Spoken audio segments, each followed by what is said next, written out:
É uma alegria muito grande estarmos aqui, falo por mim e pela Carla, estarmos aqui novamente nesta troca, nessa integração recíproca, esse amor com que a gente é recebido e amor que desperta em nós e que nós sentimos toda vez que nós vemos aqui.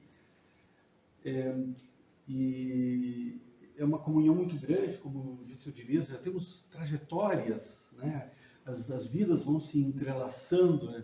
Vão se entrecruzando, e isso é bonito porque a gente sempre tem a possibilidade de cruzar caminhos amorosos na vida da gente. Então, vir aqui é sentir novamente essa comunhão, esta alegria íntima, serena, e sentir que ainda, e viverá por muito tempo ainda, né? Esse carinho que é recíproco. A gente ama vir e a gente se sente amado vindo. Então é muito bom isso aí. Obrigado, né, a todos vocês que nos amamos tanto, né? Então, o tema de hoje é a indulgência. É um tema de vir a ser. A gente às vezes se aproxima da verdadeira indulgência. Muitas vezes a gente ainda está tropeçando nos desejos do ego, das conveniências, dos julgamentos, da nossa mente enraizada no mundo. Um dia chegaremos, como o Senhor nosso Jesus Cristo disse, eu venci o mundo. Um dia chegaremos a esse momento. Então, mas neste passar das encarnações, ainda estamos nessa luta íntima para conquistarmos a verdadeira indulgência, para conquistarmos esse estado de ser, de comunhão com a divindade. Nós estamos a caminho da indulgência, estamos a caminho da luz, estamos a caminho de um Cristo que somos e que nos aguarda esta transformação íntima, peremptória, definitiva, que é quando a gente se livra de todos os apegos materiais, com todos os desejos do mundo e chega a um estado de serenidade moral. Não digo nem de avançamento, nem de avanço moral, mas de serenidade moral já é um grande passo. Depois, outros passos virão.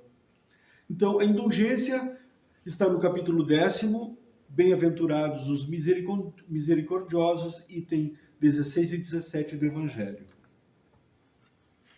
Espíritas, queremos falar-vos hoje da indulgência, sentimento doce e fraternal. E aí eu parei, né? Sentimento doce e fraternal. E eu pensei assim, bom, sentimento doce, vamos lá. O bebê, quando nasce, ele vai desenvolvendo um sentimento doce, filial, né? Ainda não fraternal, com a sua mãe, com o seu pai. Depois vai crescendo, seus irmãos. Vai crescendo, né? Vai identificando que eu tenho uma linha ascendente, que são os avós, eu tenho os meus colaterais, são meus irmãos, meus primos, e a gente vai desenvolvendo relações, e essas relações tendem a ser amorosas, fraternas, e a gente começa a conviver em sociedade, na escola, nas sociedades espíritas, e a gente vai formando um grupo de amores, de relações afetuosas, respeitáveis, mas nem tudo é assim. Também há os tropeços das nossas relações. Existem dificuldades. Às vezes, quem nasce na nossa família é aquele reajuste necessário que nós temos que passar, porque eles também têm que nos aguentar. Não somos só nós que temos que aguentá-los, né? Nós temos que ser aguentados também. Nós temos que passar por esta transformação íntima, metódica, e ela começa em casa. Ela começa no nosso primeiro berço reencarnatório. Dorothy, querida, na medida em que a gente vai estendendo as nossas relações, nós vamos descobrindo afetos e desafetos, nós vamos descobrindo pessoas que comungam pessoas que discordam, pessoas que se entregam amorosamente numa relação de amizade, de amor, outras que negam, que se negam, se autonegam, num conflito permanente. Portanto, quando eu vejo esta primeira frase, sentimento doce e fraternal, eu me pergunto, boto em interrogação. Por quem? Esse sentimento doce e fraternal. Então, nosso estado evolutivo, o sentimento doce e fraternal, normalmente é com quem nos corresponde. Docemente e fraternalmente. Então, é uma troca. Porém, o Evangelho é um ensino para o espírito. Ele não é um ensino para as nossas conveniências afetivas. Ele me ama, ela me ama, então eu também amo e eu também retribuo. O Evangelho, ele nos mostra o caminho da fraternidade, o amor por todos, um amor pleno de entrega, de reciprocidade, de relações limpas entre todos nós. Portanto, a pergunta que Jesus faz: quem é minha família? Quem são meus irmãos? Quem é minha mãe? Quem é meu pai? Quando ele diz isso, ele está dizendo: todos somos família. Todos somos um núcleo de amor que deve ser desenvolvido nas relações pessoais. Dia chegará em que nós seremos, sim, representantes sagrados, dignos da verdade universal. Amai-vos como eu vos amei. Dia chegará que esta indulgência, que é um caminho de amor, é uma meta a ser chegada, vai ter ressonância real em nós. Será uma etapa conquistada em nós. Enquanto isso não acontece, nós temos que ir exercitando esta afetividade, essa ternura, perdoando as ofensas, pedindo perdão pelas ofensas, nos transformando à medida em que vamos encontrando seres amorosos, seres que a gente não ama tanto, seres que temos dificuldades e seres que naturalmente a gente encontra e se dá conta que muito amou. Quando? Não sei. Encarnações atrás, fomos parceiros de amor, de amizade, de loucurinhas. Então estamos aqui para aprender. E o Evangelho vem, Jesus nos traz a lei do universo para nos ensinar, espíritos que estamos encarnados, a sermos melhores a cada dia. Esse é o grande desafio que traz o Evangelho para nós. Cada reflexão que nos é proposta pelo Cristo é uma reflexão que tende a melhorar a nossa relação conosco, com a nossa própria consciência, portanto, relacionando-nos melhor com as pessoas que nos cercam. Sentimento doce e fraternal que todo homem deve alimentar para com os seus irmãos, mas do qual bem poucos fazem uso. Essa parte eu não vou nem tocar porque pode doer um pouco em todos nós aqui. Então, deixa assim. Cada um faça a sua autorreflexão. A indulgência não vê os defeitos de outrem, ou, se os vê, evita falar deles, divulgá-los. Não é o que acontece entre nós, não é. Por isso que eu disse, o Evangelho é um vir a ser. O Evangelho é uma conquista do espírito que enxerga, que consegue perceber um horizonte de luz e amor, mas tem que trabalhar no seu cotidiano para poder chegar um passo mais, 2 passos mais, a cada encarnação, nesse horizonte de amor. Nessa luz perene, que é a luz do amor do nosso Pai em nós. O Evangelho é o caminho. O Evangelho, quando Jesus diz, eu sou o caminho da verdade e da vida. Ninguém vai ao Pai senão por mim. Quando ele diz isso, ele está dizendo assim, olha, o Evangelho é o caminho da evolução. O Evangelho é a referência moral que nós podemos ter, que nós podemos olhar e dizer: este é um bom caminho, esta é uma boa meta a ser conquistada por todos nós.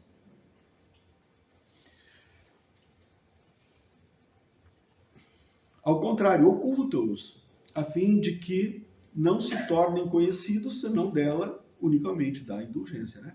E se a malevolência os descobre, tem sempre pronto uma escusa para eles, escusa plausível, séria, não das que, com aparência de atenuar a falta, mas a evidencia com pérfida intenção.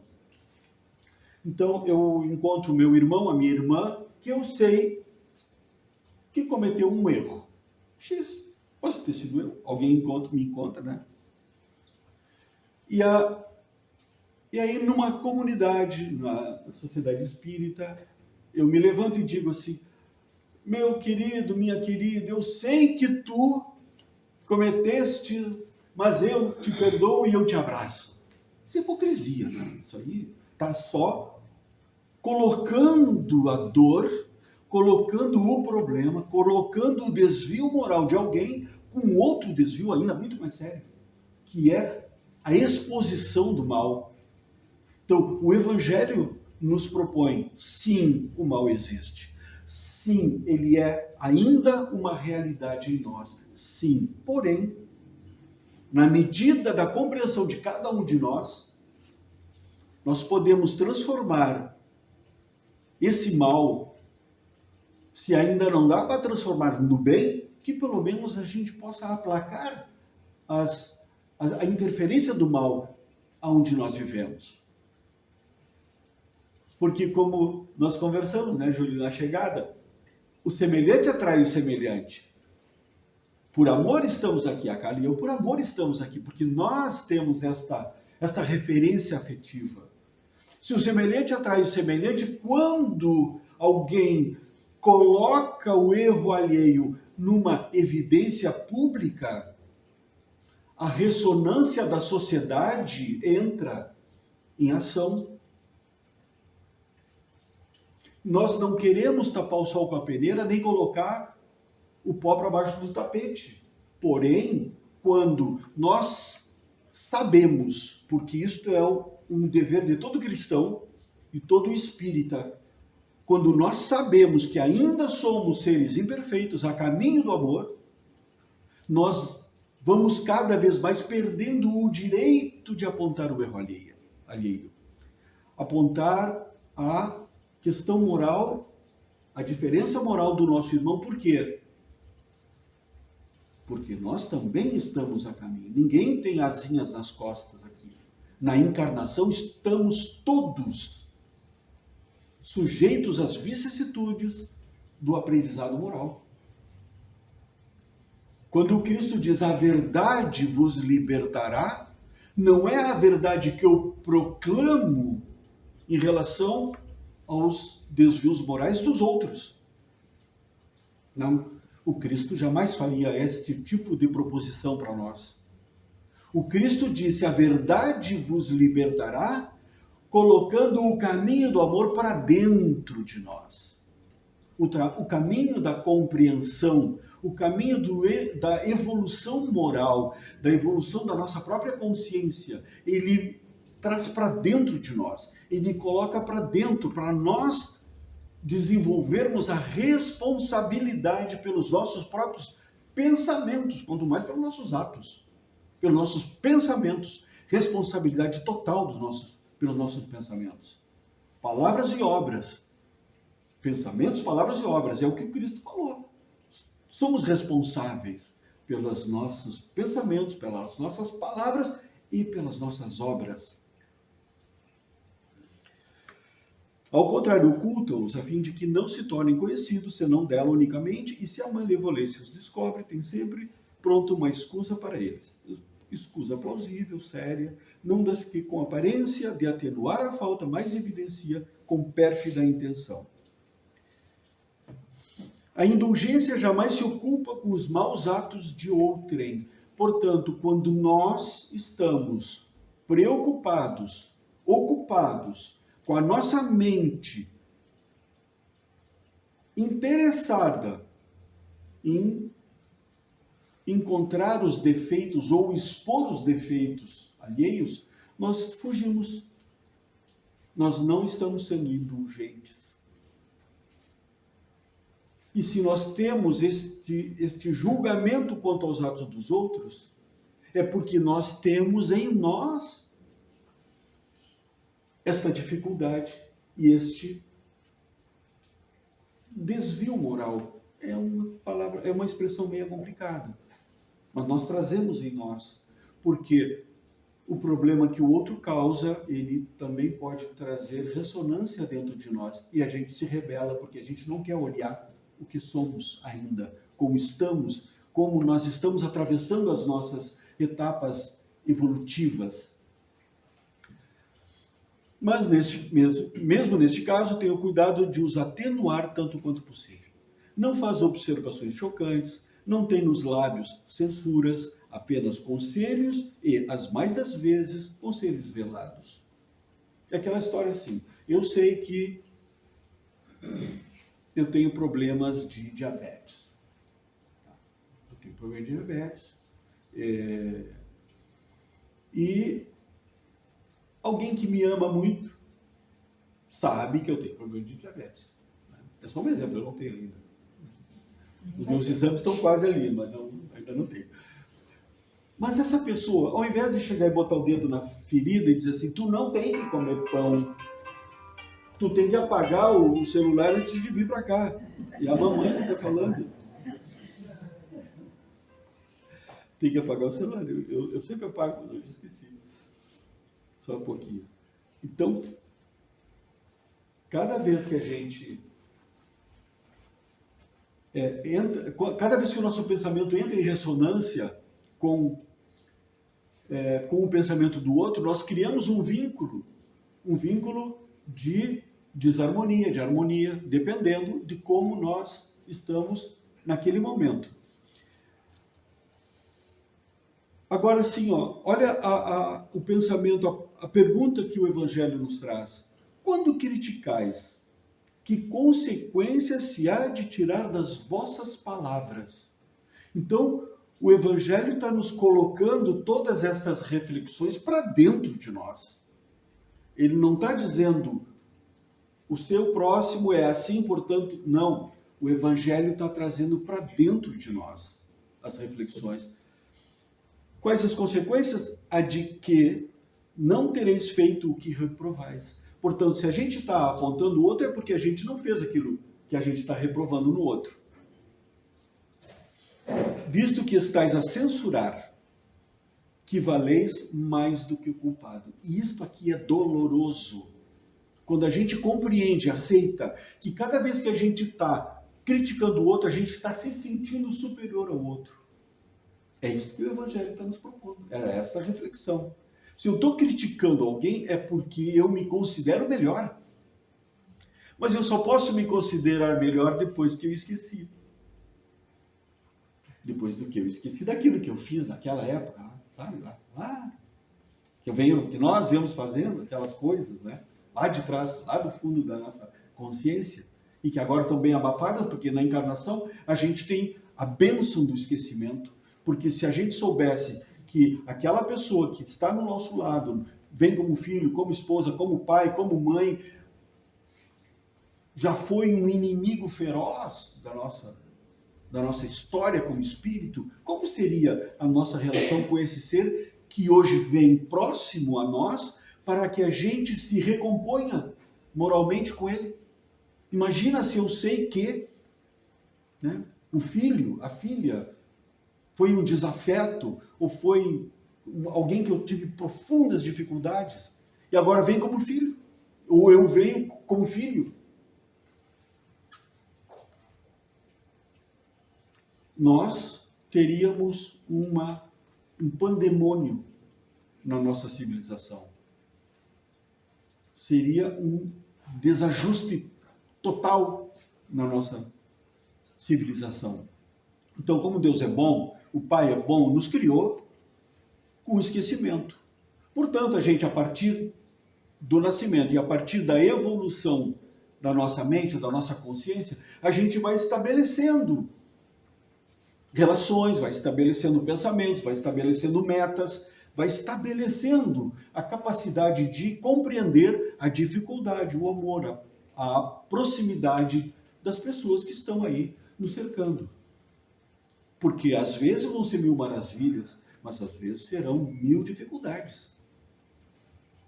E aí é que entra a indulgência. Ó homens, quando será que julgareis os vossos próprios corações? Os vossos próprios pensamentos, os vossos próprios atos, sem vos preocupares com o que fazem vossos irmãos? Então, o Evangelho está dizendo assim, para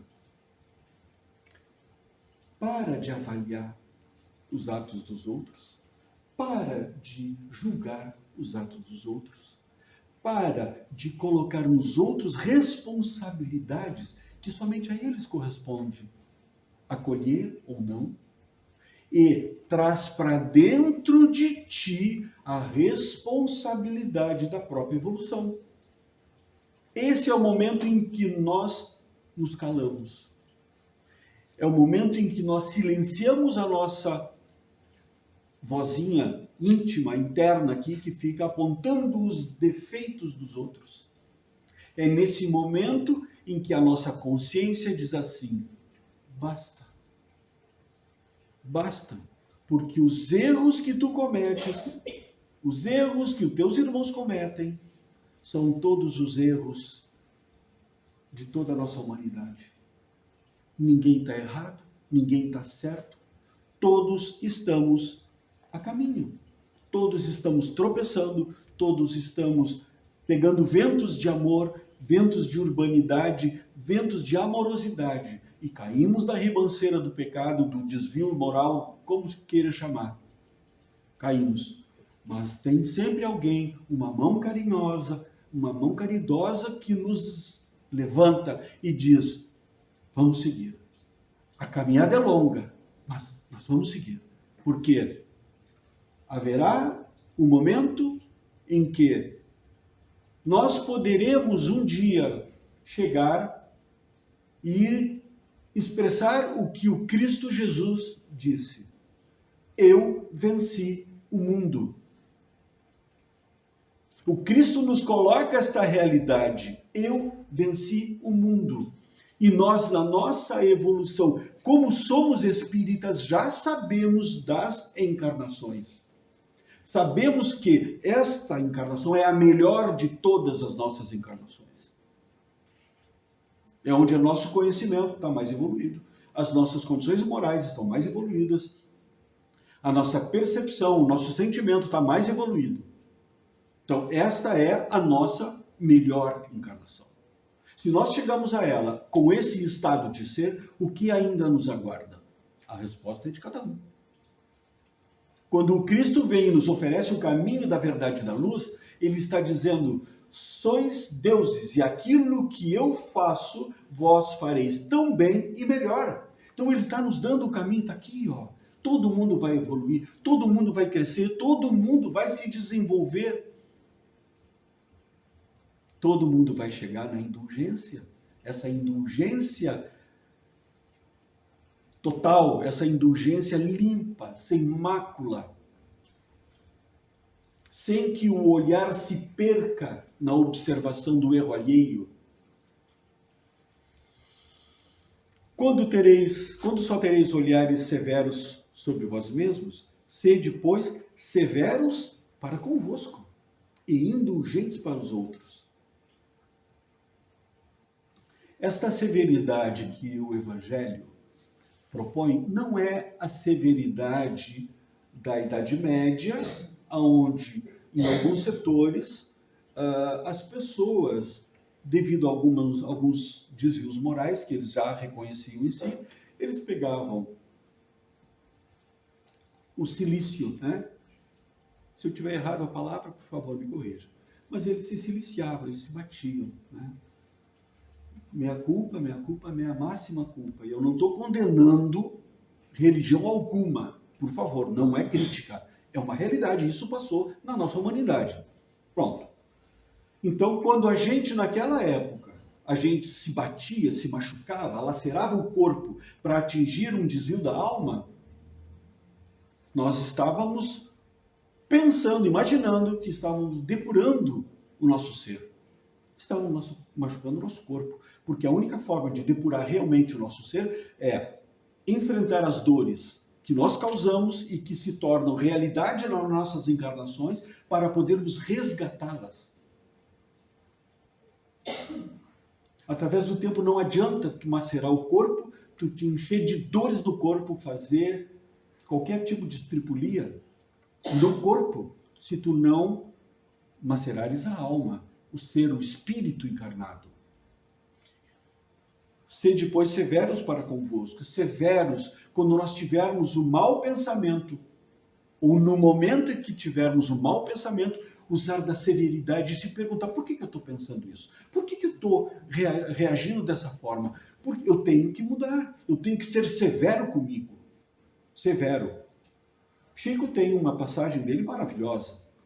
A todos eu permito que sejam como são. A mim eu exijo que sejam o melhor de mim. As palavras não são bem essas, mas esse é o sentido. Eu exijo de mim ser o melhor que eu posso ser. A minha melhor versão. Mas permito que todos sejam o que eles podem ser, o que cada um pode ser. Isso é indulgência. Isso é um exemplo de indulgência. E indulgentes para com os outros.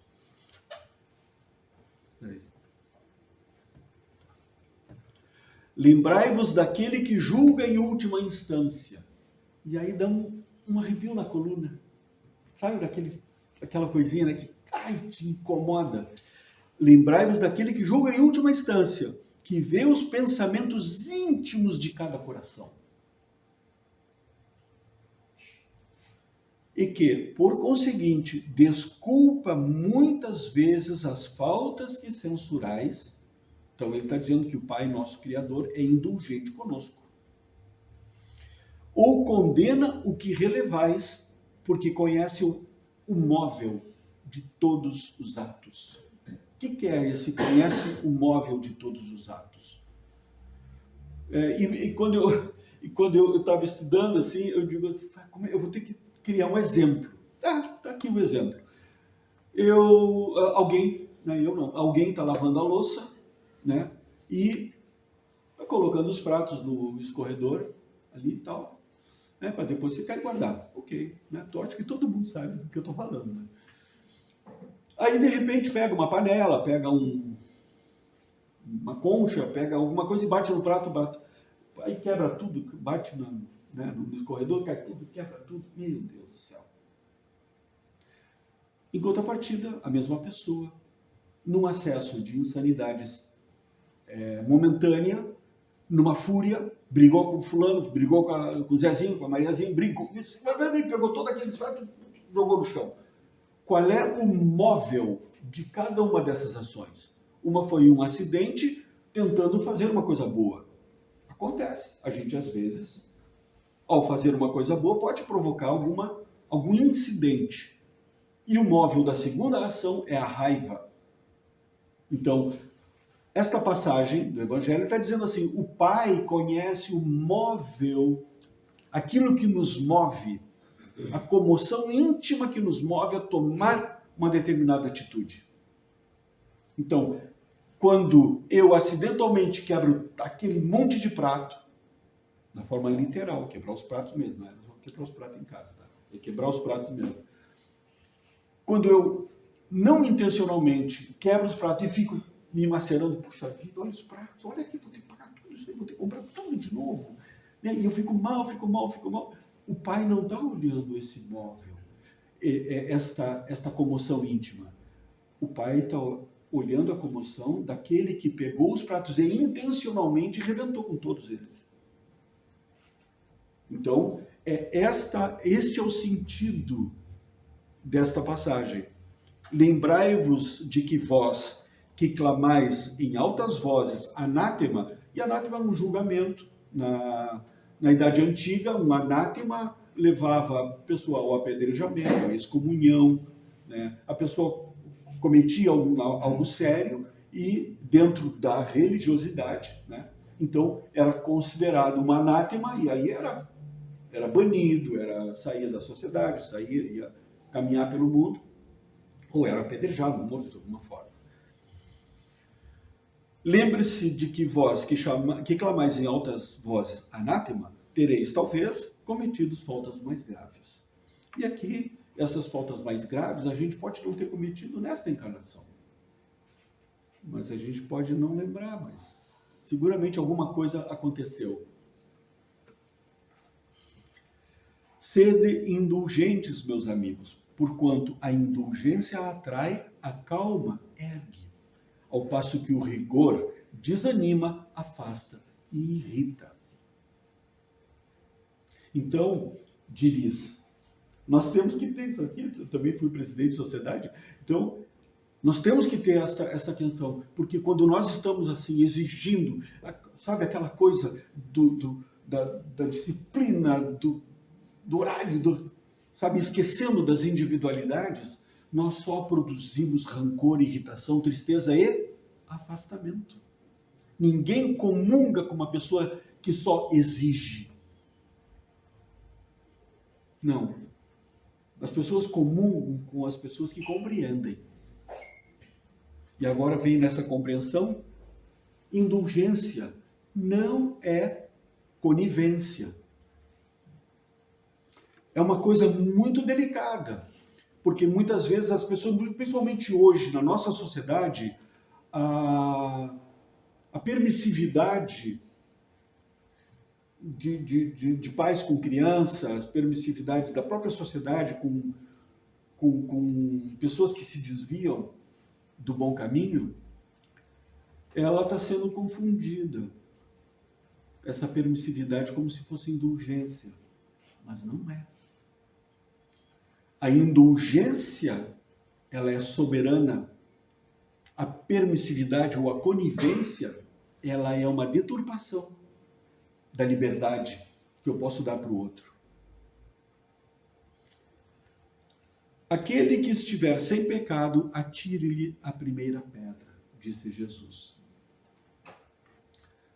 Nesta passagem do Evangelho, Jesus, ele é indulgente, mas ele não é conivente.